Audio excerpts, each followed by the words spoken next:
प्रसिद्ध झालेली आहे.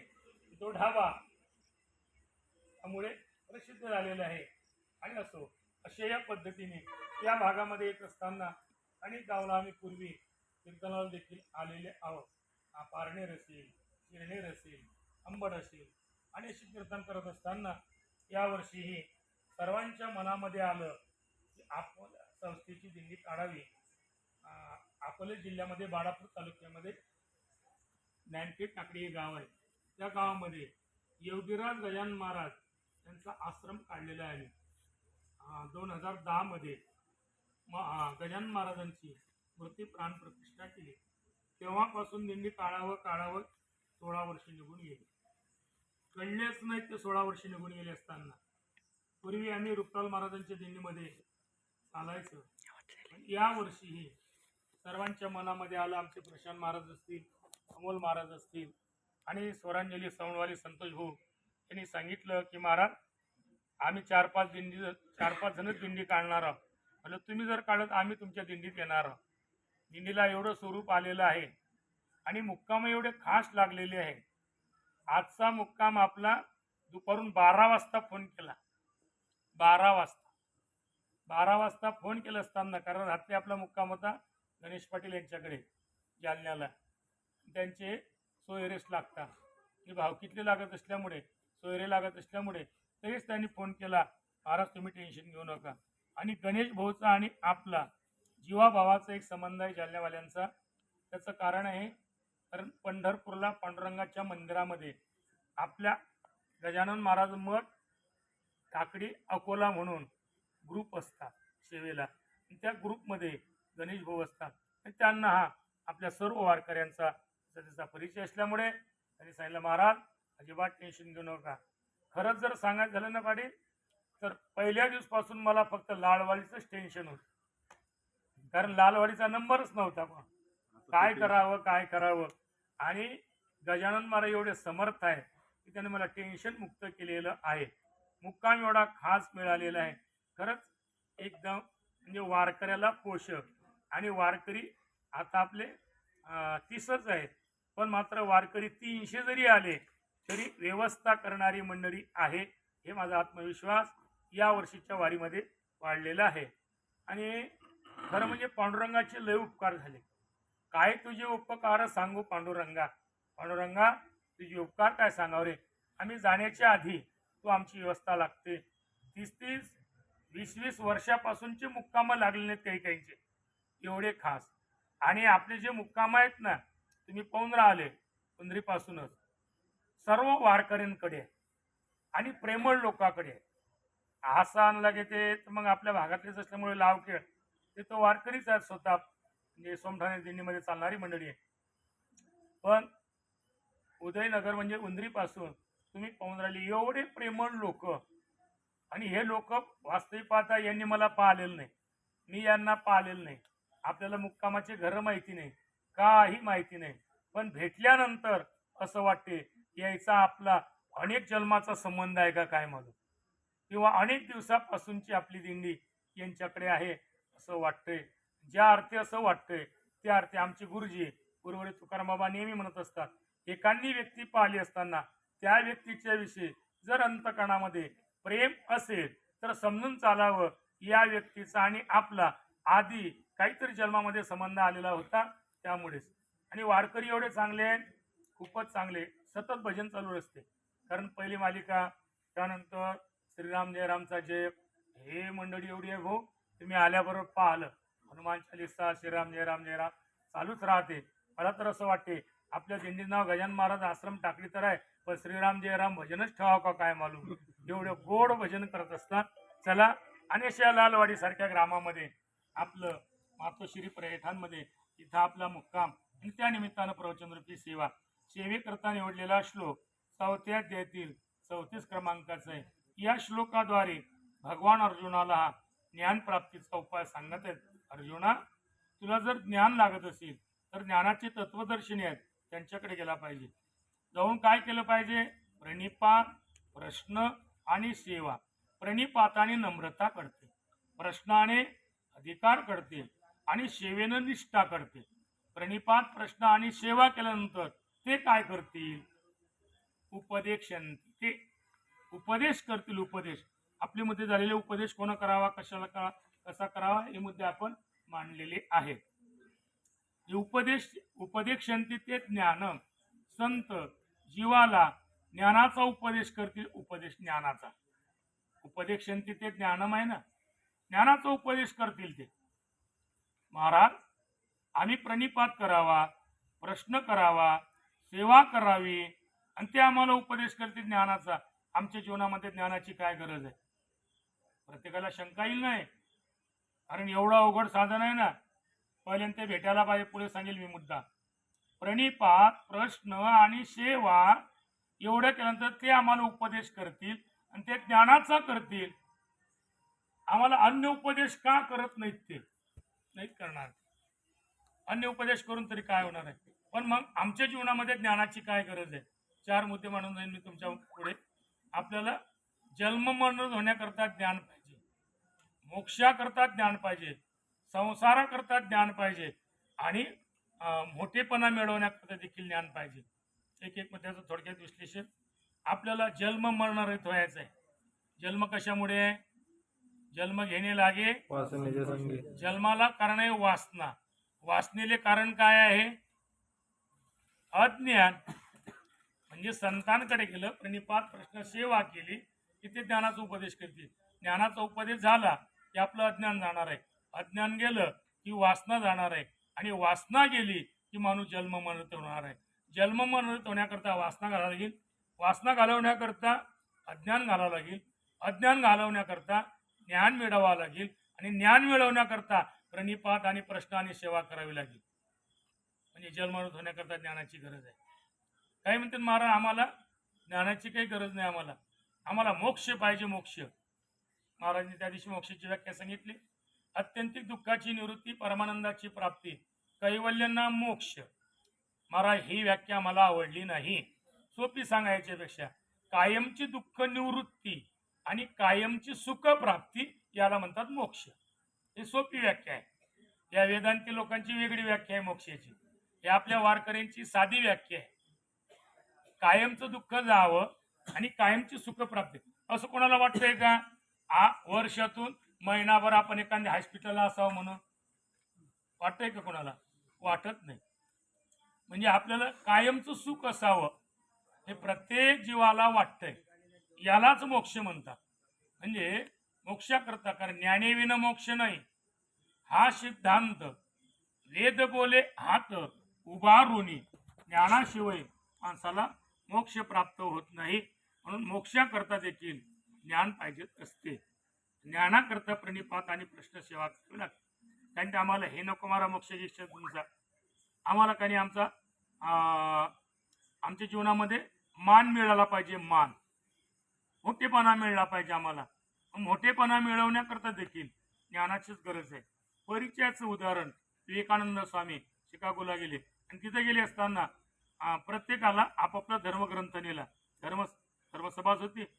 विवेकानंद स्वामींचा आपला धर्मग्रंथ सर्वात उपेक्षा म्हणून खाली ठेवला. मग उपेक्षा म्हणून खाली ठेवला असताना त्यांनी सांगितलं भाषणामध्ये की माझा ग्रंथ सर्व ग्रंथाचं मूळ आहे, हे दुसरं सांगायला नको, तुम्ही सिद्ध केलं म्हणून खाली ठेवला. मग त्या लोकांनी उपेक्षा भावनेनं कारण वर ठेवला. विवेकानंद स्वामी आता हुशार, त्यांनी सांगितलं दुसरं सांगायला नको, माझ्या ग्रंथानंतर दुसरा ग्रंथ होणारच नाही. आणि पहिल्याने प्रवचनाला उभे राहिले भाषण देण्याकरता. पहिल्याने शब्द उच्चारला, माझे बंधू आणि भगिनीनो. कारण तिथं माय बरदर आणि माय सिस्टर काय असेल त्याप्रमाणे. पण तिथं लोक प्रत्येक जण उभे राहत असताना जेंटलमॅन आणि असंच म्हणायचे ते. पण हे माझे बंधू आणि भगिनीनं म्हटल्यानंतर मला असं वाटते मोदीनं हा शब्द घेतला का काय मालूम. आणि त्यांच्यावरच मोदी पंतप्रधान झालेले आहे. म्हणजे विवेकानंद स्वामींचं वाक्य त्यांनी घेतलेलं आहे. माझे बंधू आणि भगिनींनो. सर्वांनी टाळ्या वाजवल्या. 2 मिनिटं दिली होती भाषणाकरता. एवढं अस्खलित भाषण. कोपऱ्यामध्ये प्रत्येक त्यांचे फोटो काढले, लोकांनी फोटो लावले, गल्ली गल्लीमध्ये, घराघरामध्ये फोटो लावलेले आहेत. आणि फोटो लावले असताना भाषण चालू असताना लोक वन्स मोर, पुन्हा बोला, पुन्हा बोला, पुन्हा बोला, पुन्हा बोला. एवढं भाषण, ते 2 मिनिटाचं भाषण, 2 तास भाषण चाललेलं होतं स्वामीजींचं. स्वामीजीला एवढा मान काय मिळाला? ज्ञान होता म्हणून मान. म्हणजे मान लागत असेल तर ज्ञान प्राप्त करा आणि ज्ञानाकरता प्रणिपात प्रश्न आणि सेवा करा आणि आपल्याला मान प्राप्त ना. लोक म्हणतात महाराज आम्हाला मोक्ष नको, आम्हाला तुमचं जन्ममृत व्हायचं नाही, आम्हाला मान मिळवायचं देखील नाही, आम्हाला काही महाराज आमचा संसार सुखाचा झाला पाहिजे. संसाराकरता ज्ञान पाहिजे, बरं संसाराकरता देखील ज्ञान पाहिजे. ज्ञानावर एक उदाहरण ठेवतात. का कौन 6व्या मध्ये उगेल का कौन एक भ्रमलेपणे नितगा नोई चोरीलो म्हणे नातीला छंदांतकडे घेऊन टाके. एका गावामध्ये एक सद्ग्रस्त राहत होता. त्याला काही कळत नव्हतं, संसाराचं ज्ञानच नव्हतं. आणि संसाराचं ज्ञान नसल्यामुळे घरी याही पाहुणे आले, सर्व व्यवहार ते बाईच पाहत होते, बाजार वगैरे सर्व ते बाई करत होते. पण घरी याही पाहुणा आला आणि बाई कशी काय बाजारात जाणार आहे? मग त्याने आपल्या मालकाला आवाज दिला. मालक आले, सांगितलं अंबळला जा आणि बाजार घेऊन या. जालना शहर मोठा आहे ना, अंबळ बरं आपलं जवळपास. अंबळला जा तुम्ही, बाजार घेऊन या, बाजारात दिवस यायचं, आपल्या यायला आपण आंब्याचा रस वगैरे करणार आहोत. मग तो म्हणे मी जर हरपलो तर, मग मी जर हरपलो तर. त्या बाईने काय केलं, त्याच्या पायाला दोरा बांधला. एक जोपर्यंत तुमचा दोरा आहे तोपर्यंत तुम्ही दोरा तुटला ते समजून चाला हरवले म्हणून. लगेच निघाला बाजारात, बाजार केला आणि गारोळ्याचा खेळ आलेला होता. त्यांनी गर्दी पाहिली, त्या गर्दीत शिरला आणि तो गारोळ्याचा पेटारातला साप निघाला असताना तो काय झालं, त्या गर्दीमध्ये शिरला असताना लोक घाबरले, एकामेकाच्या अंगावर पडले. त्याच्या पायात पाय एका ह्याचा गुतला, दोरा तुटला. हा उठून उभा राहिला, कपडे झटकले, कल्ला करत बसला, मी हरविलो. 4 किलोमीटरच गाव असल्यामुळे एक सद्ग्रस्त घरी आला. त्या बाला सांगितलं काही तुमचे मालक बाजारामध्ये कल्ला करून आले, मी हरविलो म्हणून. ती बाई गेली, त्याच्या पायाला दोरा बांधला, एक कानाखाली लावली, पायाकडे सापडलो म्हणे मी. म्हणजे साधारण संसाराकरता देखील ज्ञानाची गरज आहे. त्याकरता भगवंताने सांगितलं अर्जुना, असंच जर ज्ञान प्राप्त करून घ्यायचं म्हणजे ज्ञानाची सर्व बाबतीमध्ये जीवनामध्ये गरज आहे. ज्या माणसाच्या जीवनामध्ये ज्ञानच नाही त्या माणसाचं जीवन म्हणजे पशुतुल्य जीवन आहे. पशुतुल्य. सर्वांकरता ज्ञान पाहिजे, त्याच्याकरताच तर मग आहे. अर्जुना संतांकडे गेलं असताना प्रणिपात प्रश्न आणि सेवा उपदेशंती ते ज्ञान. पण कोण करतील ज्ञानाचा उपदेश? ज्ञानीनच तत्वदर्शना, जे ज्ञानाचे तत्वदर्शिनी आहेत ते. ज्ञानाचे तत्वदर्शिनी कोण आहे? संत आहे. म्हणजे ज्ञानाचे तत्वदर्शिनी आहेत, त्यांची भेट दुर्लभ आहे का सुलभ आहे? नारद महर्षी म्हणता मत संगस्तु दुर्लभा. महात्म्याचा संघ, साधूचा संघ दुर्लभ आहे. पर दुर्लभ असून अगम्य आहे. अगम्य असून नाही, दुर्लभ आहे, अगम्य आहे आणि आपल्या जीवनामध्ये परिपूर्णता प्राप्त करून देणार अमोघ आहे. अमोघ म्हणजे अगम्य, दुर्लभ, अगम्य आणि अमोघ असं नारद महर्षीने भक्तिसूत्रामध्ये सांगितलेलं आहे का? साधूची भेट होणं फार दुर्लभ आहे. हे लोक लय भाग्यवान आहेत. जवळजवळ कितीतरी दिंड्या त्यांच्याकडे आहे आणि एवढे प्रेमळ भाऊ तर आहे. ताई देखील त्याच पद्धतीनं अगदी. आणि खरं म्हणजे धर्म त्यालाच घडते बरं, ज्याच्या पत्नी स्वाधीन असतील त्याला धर्म घडते. तर एखाद्या बाईनं ताईनं म्हटलं असतं की काय नेहमी दिंड्या घेता, हे एवढ्या मोठ्या दिंड्या, हेच तर आपल्याला करता जातोय आणि कशाला दिंडी घेता. पण मात्र नाही, वारकरी येऊन राहिलेले आहेत ना, उद्या मग आपल्याकडे जागा आहे. भगवंताने दिलं ना, हे जे दिलेलं आहे आपल्याला, हे आपल्या संसाराच्या साधनेकरता तर दिलं, पण येणारा अतिथीची सेवेकरता देखील दिलं. सेवा एवढी जीवा आहे. मारा भरपूर पाणी आहे, बाथरूम आहे, संडास आहे, तुम्हाला कुठं झोपायचं ते झोपा, इकडे झोपा, तिकडे झोपा, जिथं झोपायचं असेल त्या पद्धतीनं झोपा. पण उद्या सकाळी 6:30ला निघायचं आहे. बरे ध्यानात ठेवायचं प्रत्येकाने. 6:30 पावणे 7ला, कारण आपलं जवळजवळ जेवण 15 ते 16 किलोमीटरला आहे आपलं जेवण. रस्त्यानं नाश्त्या, टेन्शन घेऊ नका. मारवाडी लोक तयारच आहे. कनकेश्वरी मातेचे आहेत ते नाश्ते आहेत. आणि आम्ही लावला असता तर लागला असता.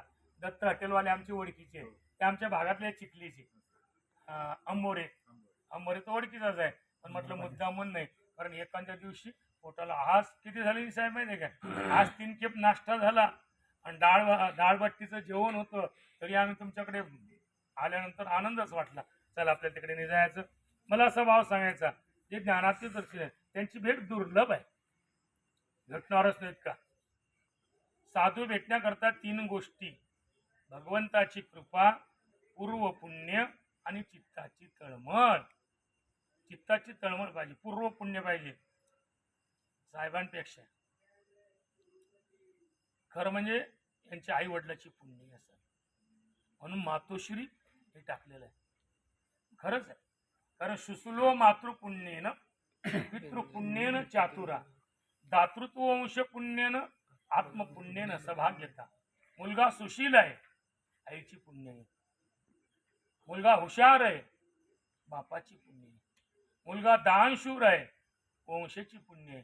आणि श्रीमंत घरामध्ये जन्माला आलेला आहे, स्वतःची पुण्य घेऊन जन्माला आले. छोटे सरकार स्वतःची पुण्य घेऊन जन्माला आलेले आहे, तसा योग येतच नाही. याच्या सापेक्ष श्लोक आहे: दुशिलो मातृदोषेन पितृदोषेन मूर्खता अदातृत्व वंश दोषेन आत्मदोषेन दरिद्रता.